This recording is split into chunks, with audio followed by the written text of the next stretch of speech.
Matthew 8. When Jesus came down from the mountainside, large crowds followed him.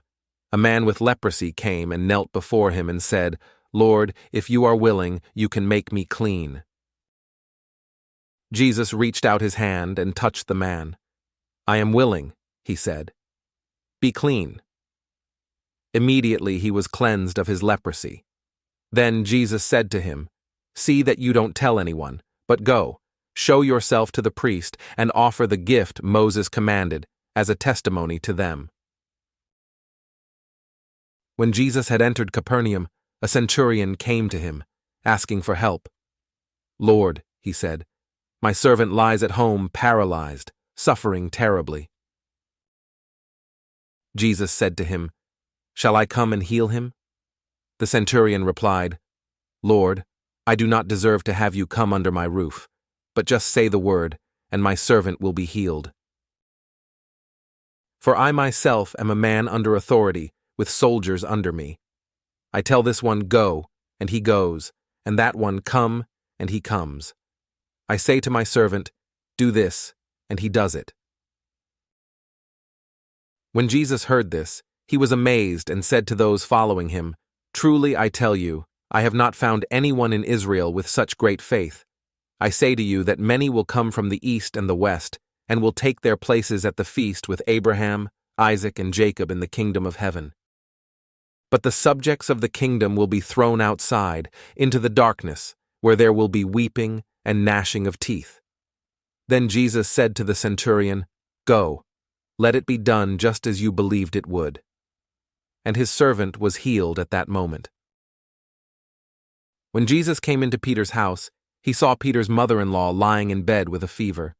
He touched her hand, and the fever left her, and she got up and began to wait on him. When evening came, many who were demon-possessed were brought to him, and he drove out the spirits with a word and healed all the sick.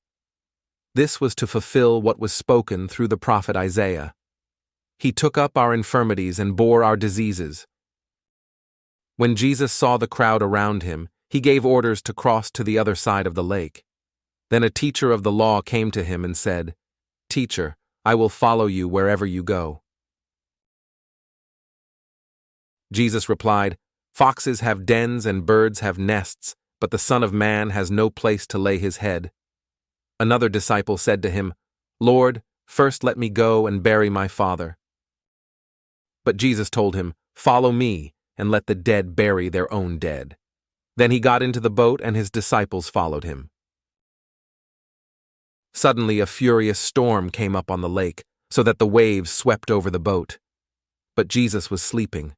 The disciples went and woke him, saying, "Lord, save us, we're going to drown."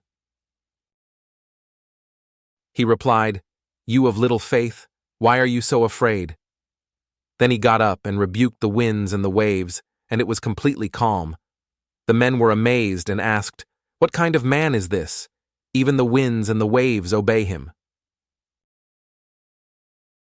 When he arrived at the other side in the region of the Gadarenes, 2 demon-possessed men coming from the tombs met him. They were so violent that no one could pass that way. "What do you want with us, Son of God?" they shouted. "Have you come here to torture us before the appointed time?" Some distance from them, a large herd of pigs was feeding. The demons begged Jesus, "If you drive us out, send us into the herd of pigs." He said to them, "Go." So they came out and went into the pigs, and the whole herd rushed down the steep bank into the lake and died in the water. Those tending the pigs ran off, went into the town and reported all this, including what had happened to the demon-possessed men. Then the whole town went out to meet Jesus, and when they saw him, they pleaded with him to leave their region.